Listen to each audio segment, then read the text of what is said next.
Salut la compagnie, c'est Jules Melon, et aujourd'hui dans Impro Ciné Critique, je vais vous parler d'un film français actuellement à l'affiche et sorti hier au cinéma, Convoi exceptionnel, réalisé par un géant du cinéma français, Bertrand Blier, et réunissant à l'affiche Gérard Depardieu et Christian Clavier, excusez du peu. Alors forcément, quand j'ai vu que ces deux acteurs, eux aussi des géants du cinéma français, étaient réunis ensemble dans un même film, ça m'a donné très envie parce que, bon, forcément, je crois que j'ai à peu près toujours aimé les films dans lesquels ils étaient ensemble, enfin, du moins ceux que j'ai vus, c'est-à-dire deux avant tout. Les Anges Gardiens de Jean-Marie Poiret, dont j'ai parlé il n'y a pas si longtemps que ça ici, et Astérix, Obélix Mission Cléopâtre, évidemment l'une des meilleures comédies françaises de ces 20-30 dernières années. Voilà. Donc, forcément ici, on s'attendait à quelque chose d'intéressant, mais on savait d'avance qu'on allait, disons, s'aventurer en terrain miné, voire dans l'absurde ou le burlesque le plus général.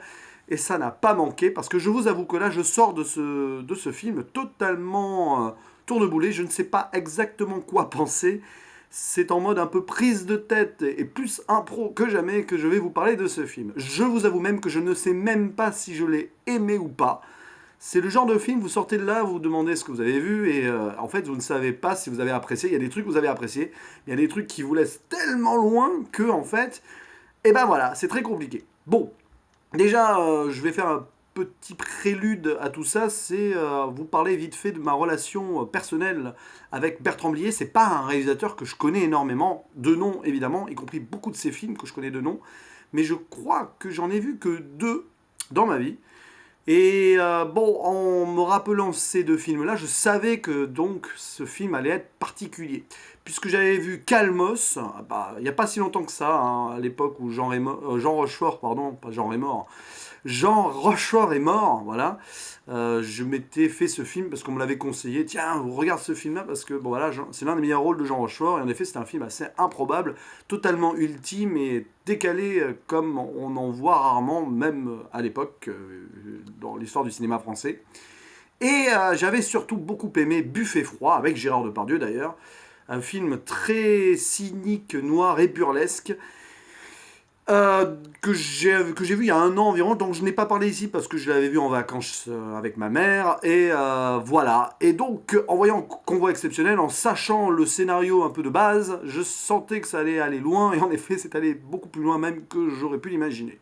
Mais bon, en gros, alors, pour faire un synopsis rapide, même faire un synopsis, ça va être compliqué, c'est l'histoire de Foster, joué par Clavier, Christian Clavier, qui rencontre Topin dans la rue, dans un embouteillage, un gars qui pousse un caddie vide, alors que Foster, lui, est habillé richement avec un voilà, par-dessus et tout.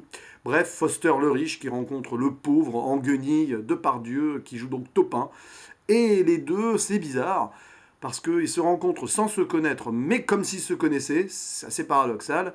Et Foster a un scénario qu'il doit suivre, et il emmène Topin avec lui suivre ce scénario. Un scénario entre vie et mort, sur leur vie ou sur leur non-vie, c'est un peu compliqué.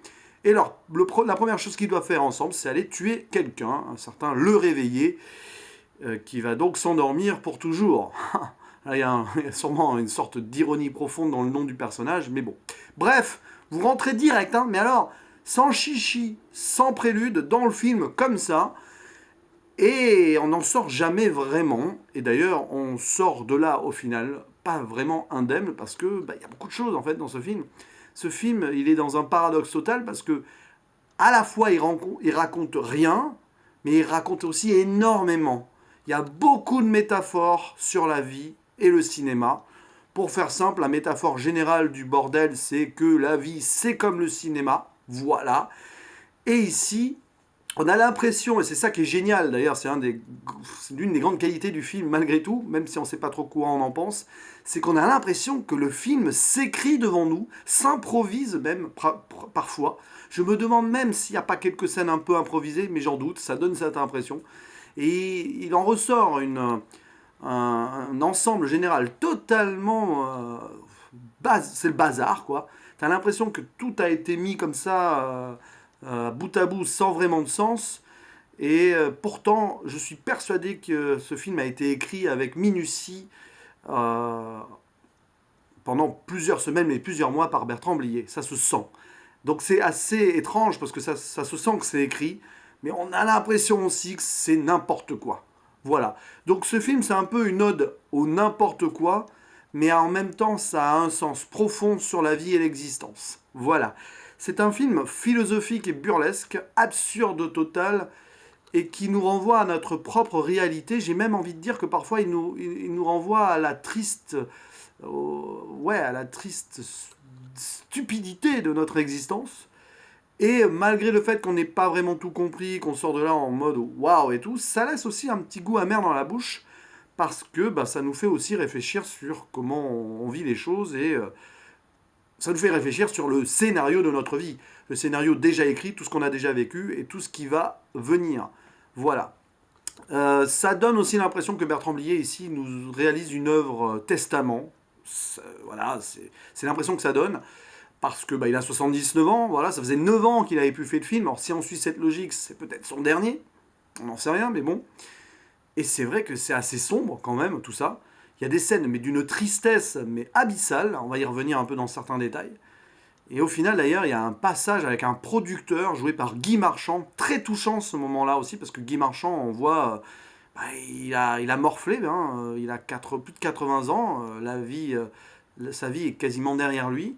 Et c'est avec beaucoup d'émotion qu'il parle, voilà, en tant que producteur raté. Voilà, j'ai fait beaucoup de films, voilà, j'ai eu beaucoup de ratés dans ma vie, tout ça, machin.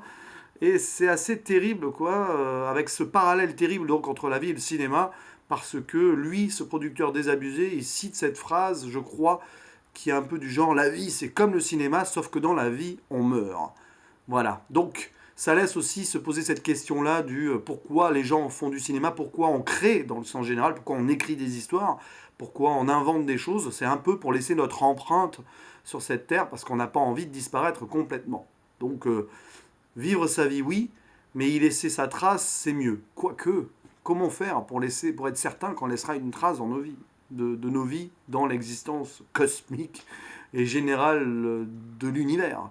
Franchement, voilà. Donc c'est un film finalement assez amer. C'est présenté comme une comédie. Alors oui, il y a des moments très drôles, mais c'est quand même c'est une sorte de drame absurde et burlesque qui fait, voilà, qui peut laisser de côté tout en faisant réfléchir. Alors il est évident que beaucoup de gens ont détesté ce film. Euh, J'aurais pu ne pas être loin d'être dans cette catégorie-là, mais j'avoue que j'ai une envie d'y revenir un jour à celui-là. Je suis sûr que je le reverrai un jour. Et si là j'ai pas mal de bémols et que je suis persuadé pour l'instant que c'est clairement pas le film de l'année, que dire? Voilà, on n'en sait rien. C'est assez particulier. Voilà, c'est assez particulier comme film et d'en parler, ça l'est encore plus. Bref, il y a quelques moments assez intéressants. Donc, parmi aussi les autres personnages du film, il y a quelques acteurs qui jouent très bien. Je trouve, bon, Depardieu et Clavier, c'est des monstres du cinéma, comme je le disais en intro. Et ils sont parfaits, quoi. Voilà, c'est des rôles étranges qu'ils jouent, mais ils sont à l'aise dedans. Bertrand Blier les a super bien dirigés, quoique, est-ce qu'il a eu besoin de les diriger? Je ne sais pas.